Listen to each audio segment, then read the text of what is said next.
Hello and welcome. I hope you're safe and well. In today's exciting episode, I finally use that absolutely gorgeous fabric and I make not one, but two jackets. And I love the way that each jacket accentuates a different part of the design. It's so cute. It's perfect. Perfect, perfect, perfect. Perfect jacket. Okay, it's actually relatively quick to make these tinsy tiny jackets that are only half a yard of fabric. So before we do the step-by-step making of the jacket, let me remind you why I'm using this fabric here. So it's just a sort of quilting cotton. It's actually quite thin, like a cotton lawn, but it's also the actual width of the fabric is quilting cotton, so I don't know what's going on with that, but anyway, so I had these flat beads that are shaped like flowers, and I've got them in oranges and purples, magenta and browns, and some grey ones in there as well. And originally, a long time ago, I decided that I was going to bead these onto a sort of brown latte coloured sequin fabric, and then when I just happened to get the beads out to put them on the sequin and take some footage, and I happened to have this bit of fabric nearby, and I was like, actually I should use them on this. And then when I was making the grey floral jacket, I ran out of grey floral beads, and I was like, ooh, I've got some grey ones in that bead mix. So I got out some of those, and I still actually have some grey ones left, so I will be able to put them back into that bead mix. So there will be a few more in that, which I think will it'll just make it a little bit more interesting if there's some grey and browny grey ones in there. But yeah, I just love those colours together. Anyway, so that's what we're going to do with one of the jackets. So the pattern I'm using is Burda 6120, but then I made a few changes to it. The original one had long sleeves and they were ultra slim, so I widened them a bit, because when you're beading you have to be able to get your hand up inside the sleeve. And I also, they're really short. The two silver jackets I made were kind of short, and then I made the watermelon ones and the sleeves are even shorter on that. And I really like the watermelon ones, but now I'm doing it with different fabric. I think I'll do this same pattern again. So I cut them two jackets out of my 1 yard or 1 meter of the cotton fabric. And now I'm just, because I'm going to do a lot of beading on both of the jackets, I'm cutting out 2 layers of netting and then I'm just going to, so I put the 2 layers of netting, I pinned them together because it's quite hard to do. Because they're basically see-through with a little bit of black. But I did that. And then once you've got the 2 structural layers pinned together, then you add the cotton or the outer fabric and you pin them together as well. So here I've done one side of the front and then I do the other side. And then I went and did the back of the jacket and the 2 sleeves as well. So this is a really good pattern because it's so simple. It just has 1 piece front, 1 piece back, and 1 piece sleeve. If your sleeve is higher than the elbow, you don't need a 2-piece sleeve, because a 2-piece sleeve or a 3-piece sleeve, they are to get a better fit at the elbow. So I mean, around the bust and around your shoulder blades, of course, this jacket is not going to be as fitted as, say, a Vogue 7975, but this one is much more simple to make. And since I just make jackets as a base so that I can use up my bead collection, this is just suiting me at the moment. I think I probably, after I've done a few of these, I probably will decide that I want a jacket with princess seams, and then I'll probably go back to the Vogue 7975. But for now, this one is working for me. So after I pinned all 3 layers together, and so I just started treating them as one bit of each pattern piece as one thing. Okay, we have to play that bit of footage again. So here we are, 2 fronts and the back. I've pinned them together at the shoulders and I've pinned them together at the sides.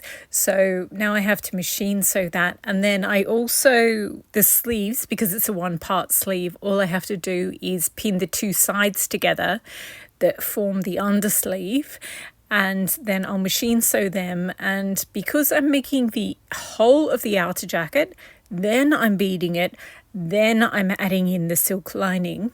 I'm also going to turn up the cuff, and the fastest way to do that is to machine sew the hemline or the seam line, and then turn it up and hand stitch it up. So that's what I'm going to do with that. So one jacket is ready to take over to the sewing machine. The second jacket, oh, this is me admiring the fabrics. At the end, you'll see, because it's such a weird fabric. It's got elements of 1970s floral designs in there, and it's also got elements of 1960s floral designs in there. So it's absolutely gorgeous. But yeah, the two jackets end up looking totally different because different parts of the pattern or the design are featured in different ones. So I pinned the second one together. Again, the front and back you pin at the shoulders and the sides, and the sleeves, again, they're a different shape because they're a slightly puffy sleeve, but you still just have to pin them together in what becomes the underarm seam. So then I took them over to the sewing machine, and I've just got a regular vintage sewing machine that used to belong to my mum. And then I machine sewed them. They're just simple straight lines. And I also did a machine line all around the edge so that I can turn it back and the whole jacket will look finished. Then I'll bead it, as I said, and then I'll make a whole nother jacket out of silk, and that will be the lining, and I'll hand stitch that in. It's not the fastest way to make your jacket, but if you're beading, it just makes the back clear and it's easier to bead. So this is me pinning all the seam allowance back so that I can hand sew everything, and oh my gosh, it takes forever, but it's the best finish. You get the best finish if you do hand finishing or hand sewing all the seam allowance and seams down.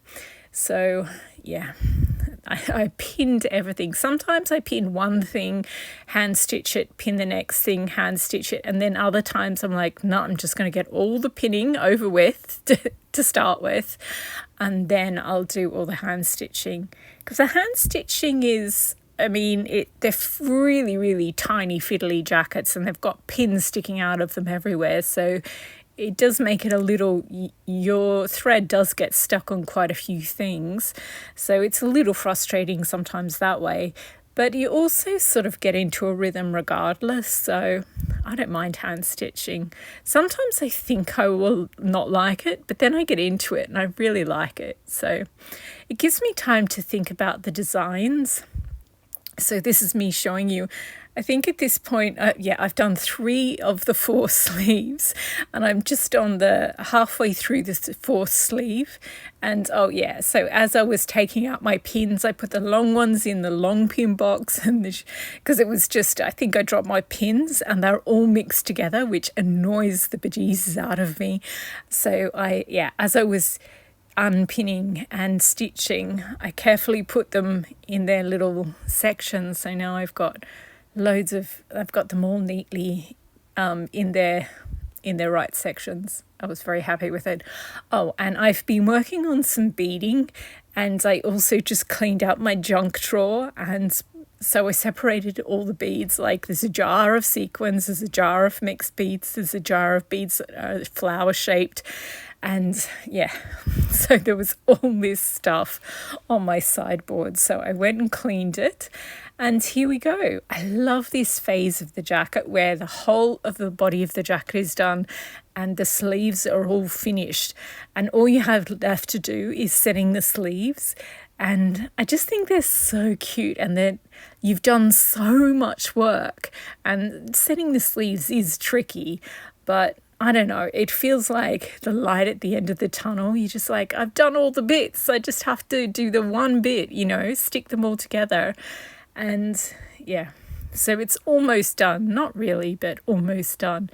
And it's just really cute.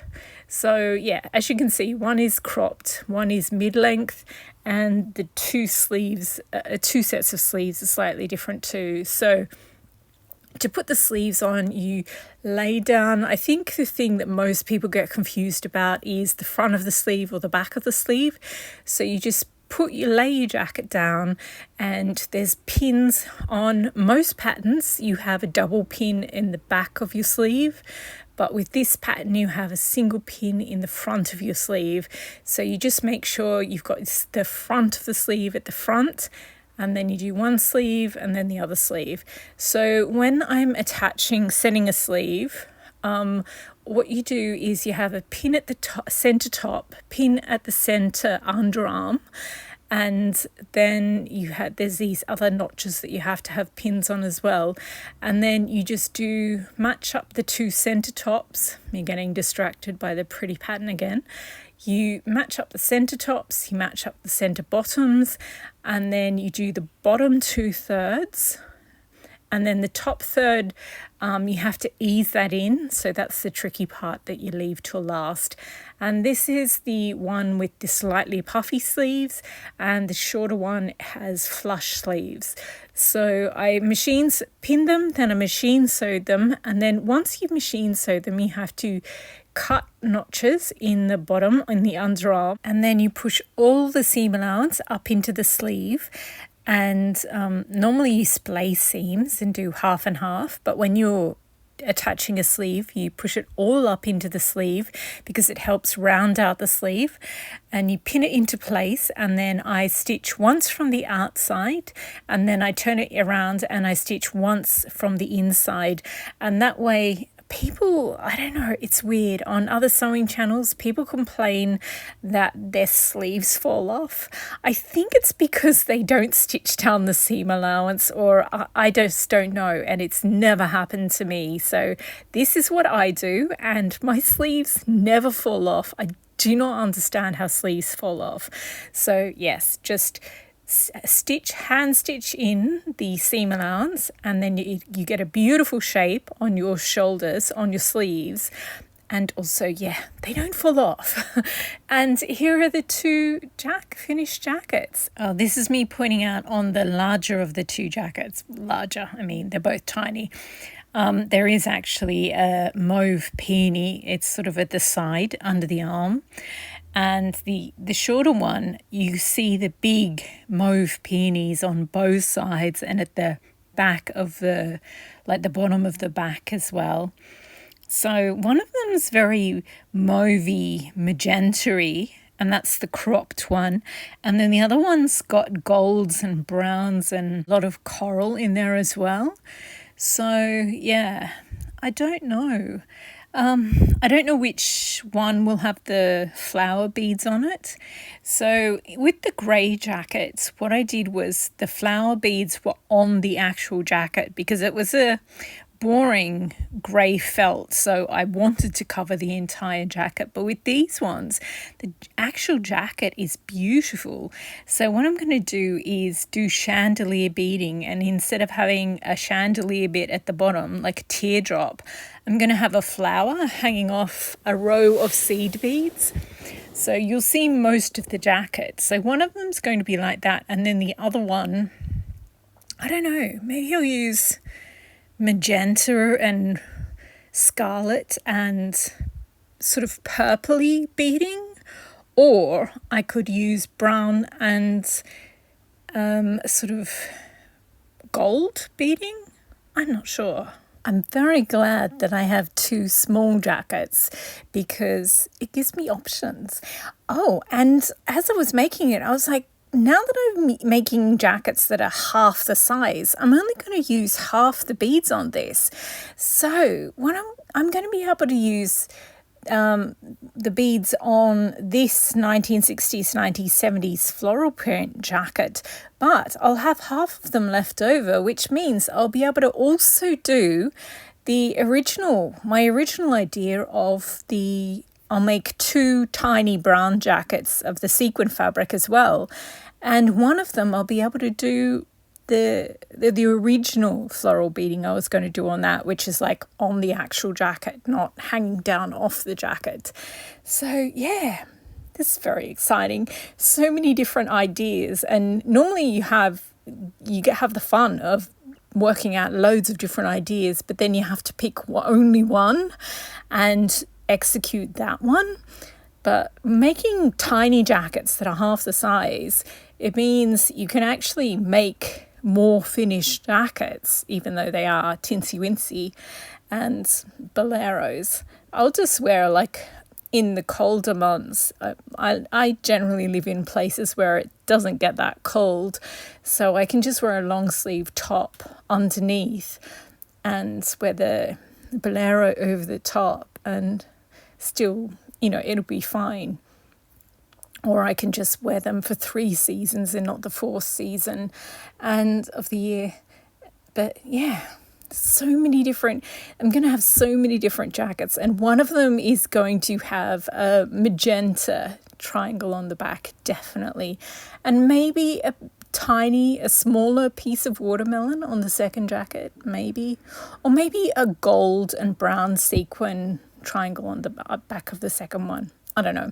Anyway, that is it for this video. I love the way these jackets turned out. Absolutely adorable.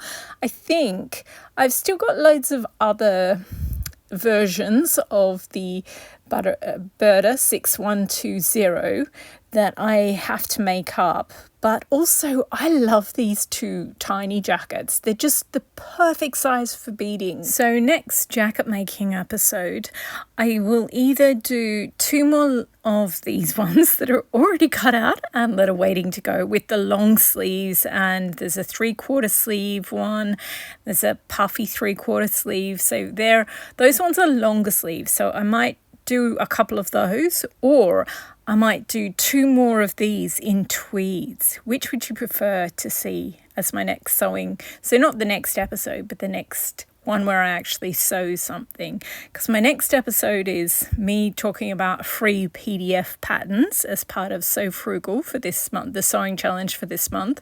And then I'm going to make a bag, self-drafted bag, show you how to do that.